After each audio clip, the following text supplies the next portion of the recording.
श्रीकृष्णाय नमः। श्रीगोपीजनवल्लभाय नमः। श्रीमदाचार्यचरणकमलेभ्यो नमः। श्री गुसाई जी परम दयालवे नमः। श्री यमुना चतुर्भ्यां नमः। श्री गुरुवे नमः। श्री गुरुचरणकमलेभ्यो नमः। जय श्री कृष्ण। वार्ता प्रसंग 1 भाग 2। और मेहा अकेले श्री ठाकुर जी को कबू छोड़े नाही।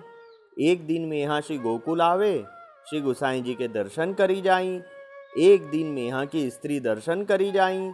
और मेहा ने घर में मृतिका को मंदिर बनाए के तामे किवाड़ काष्ठ के रंगीन करे।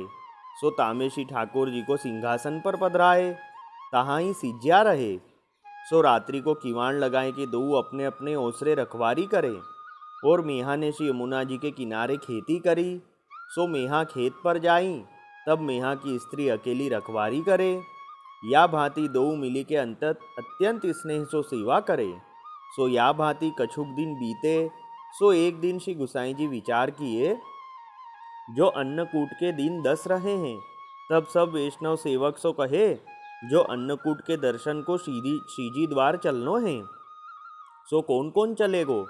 तब वैष्णव ने विनती करी, जो महाराज आपू जाको आज्ञा देउगे सो चलेगो। तब श्री गुसाई जी 10-5 वैष्णव और ब्रजवासी इनको श्री गोकुल राखे और सबन को आज्ञा दिए। ता समय मेहा श्री गुसाई जी के दर्शन को आयो हतो। तब श्री गुसाई जी मेहा सो पूछे, जो तू अपने घर रहेगो कि श्रीजी द्वार चलेगो। तब मेहा ने कही, जो महाराज मेरे मन में यह है, जो श्री ठाकुर जी को पधराई के आपके संग चलूं, और आप आज्ञा करो तैसे ही करूं। तब श्री गुसाई जी कहे, जो सुखेन चलो। पाछे मेहा अपने घर गयो। तब जाई के विचार कियो, जो खेती करी है ताको कहा करो। सुबह गाम में गोरवा रहत हतो, भलो मनुष्य हतो। ताको खेती घर सौंपी अपनी स्त्री श्री ठाकुर जी सहित श्री गोकुल आए। पाछे दिन 2-1 में श्री गोकुल ते श्री गुसाई जी श्रीजी द्वार पधारे। तब मेहा श्री ठाकुर जी को लेके स्त्री सहित गोपालपुर में आए। तब श्री गुसाई जी गाय की खीरक में एक कोठा मेहा को बतायो। तामे मेहा लीप के खासा करी के एक कोठा में रह्यो।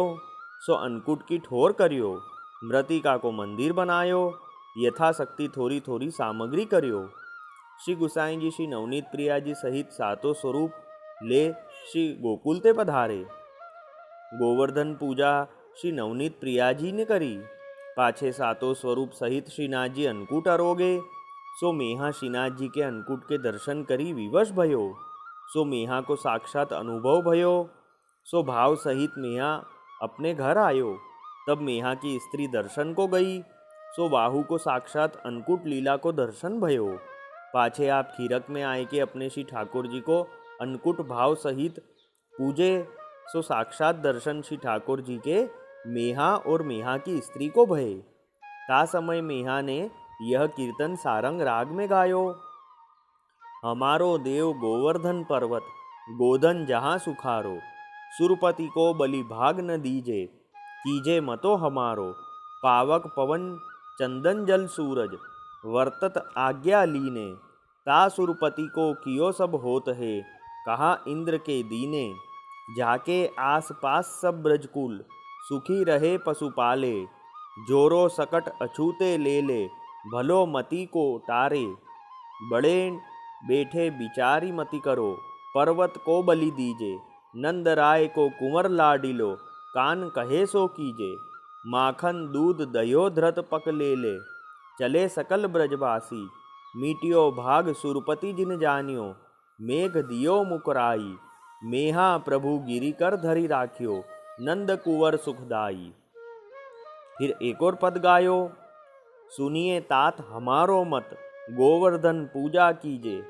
जो तुम यज्ञ रचियो सुरपति को, सो सब यहाँ ही ली दे दीजे। कंद मूल फल यह फल की निधि, जो मांगो सो पाओ। यह गिरिवास हमारो निश दिन, निर्भय गाय चरावो। दूध दही के माट भरावो, बिंजन अमृत अपार। मधुमेवा पकवान मिठाई, भरी भरी राखे थार। बड़े बैठे विचार मति करो, कान कहे सो कीजे। विविध भांति के अन्नकूट करी, पर्वत को बलि दीजे। यह नग नाना रूप धरत हैं, ब्रजजन को रखवारो। देवन में यह बड़ो देवता, मोहू को अति प्यारो। नंद नंदन यही रूप धरी, आपुन भोजन कियो। मेहा प्रभु गिरिधरन लाडीले, मांगी मांगी के लियो। इत्यादि अन्नकूट के कीर्तन मेहा गावत हैं। सो सांझ हुई, सो देह अनुसंधान भूली गयो। मेहा की स्त्री हु को कछु देह की सुधी रही नाही। सो एक वैष्णव खीरक में मेहा की दशा देखी के श्री गुसाई जी सो कही। तब श्री गुसाई जी आपू खीरक में पधारे।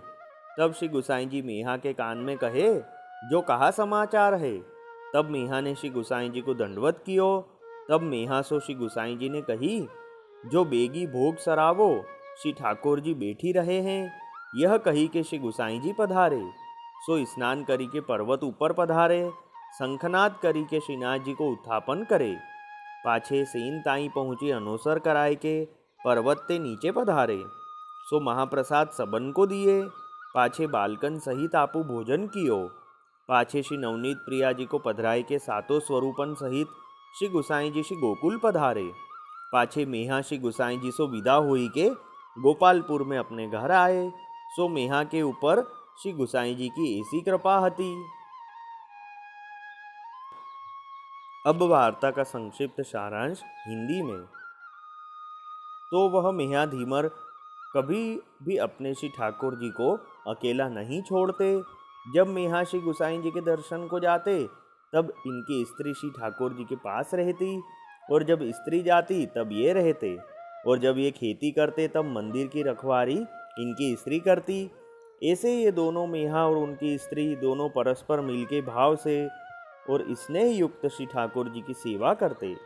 तब एक बार श्री गुसाई जी ने मेहा से पूछा कि अब अन्नकूट का समय निकट है, तुम श्रीजी द्वार चलोगे या अपने घर रहोगे। तब मेहा ने विनती करी कि महाराज, मेरा श्री ठाकुर जी को साथ में पधरा के श्रीजी द्वार चलने का मन है। तब श्री गुसाई जी ने आज्ञा करी कि सुख से चलो। फिर श्री गुसाई जी आप श्री नवनीत प्रिया जी और सातों स्वरूप को पधरा के सभी वैष्णवों के साथ श्री गोकुल से श्रीजी द्वार पधारे। और मेहा धीमर और उनकी स्त्री भी अपने श्री ठाकुर जी को पधरा के श्रीजी द्वार पहुँचे। वहाँ श्री गुसाई जी ने मेहा को गायों के खीरक में एक रहने की कोठरी दी। उसमें वह अपने श्री ठाकुर जी को पधरा के सेवा करने लगे। तब अन्नकूट का दिन आया। तब गोवर्धन पूजा श्री नवनीत प्रिया जी के सन्मुख हुई। फिर श्री श्रीनाथ जी श्री नवनीत प्रिया जी सहित सातों स्वरूपों ने अन्नकूट अरोगा। तब मेहा को साक्षात अन्नकूट लीला के दर्शन हुए। फिर मेहा अपनी कोठरी में आए। तब उनकी स्त्री दर्शन करने गई। तब उनकी स्त्री को भी अन्नकूट लीला के साक्षात दर्शन हुए। फिर आके मेहा और उनकी स्त्री ने अपने श्री ठाकुर जी को अन्नकूट भोग धरा। तब उन दोनों को साक्षात दर्शन श्री ठाकुर जी के हुए। तब मेहा ने यह कीर्तन गाया, हमारो देव गोवर्धन पर्वत, और सुनिए तात हमारो मत, गोवर्धन पूजा कीजे। इस प्रकार कीर्तन करके दोनों को अपनी देह का भान न रहा। तब सांझ हुई। तब उनकी कोठरी में एक वैष्णव ने देखा। तब यह सब समाचार श्री गुसाई जी को वह वैष्णव ने तत्काल दिए। तब श्री गुसाई जी आप मेहा की कोठरी में पधारे और मेहा के कान में कहा कि कहो क्या समाचार है। तब मेहा ने उठ के श्री गुसाई जी को दंडवत करी। फिर श्री गुसाई जी ने मेहा को आज्ञा करी कि अब जल्दी करो, श्री ठाकुर जी का भोग सराओ, श्री ठाकुर जी बैठे रहे हैं। तब फिर आप तो श्री गुसाई जी श्रीनाथ जी की सेवा में पधारे। तब मेहा ने भोग सराया, फिर सेवा करी। फिर श्री गुसाई जी ने उत्थापन से शयन तक की सेवा श्रीनाथ जी की पहुँची और फिर आपने भोजन किया। फिर आप सातों स्वरूपों और श्री नवनीत प्रिया जी को पधरा के वापस श्री गोकुल पधारे। फिर मेहा भी अपने श्री ठाकुर जी पधरा के गोपालपुर अपने घर आए। तो ऐसी कृपा श्री गुसाई जी की मेहा के ऊपर थी। वल्लभी वैष्णव सदा सुहागी, जो श्री वल्लभ शरणे आवे, सो पूरण बड़भागी। गल तुलसा की माला सोहे भाले तिलक रसाला, तापर वल्लभी मुद्रा सोहे मुख बोले गोपाला। तन मन धन वैष्णव पर वारू गाँव श्री गिरधर लाला, आज सभा में पूर्ण रहत हैं सूरदास नंदलाला। वल्लभी वैष्णव सदा सुहागी। जय श्री कृष्ण।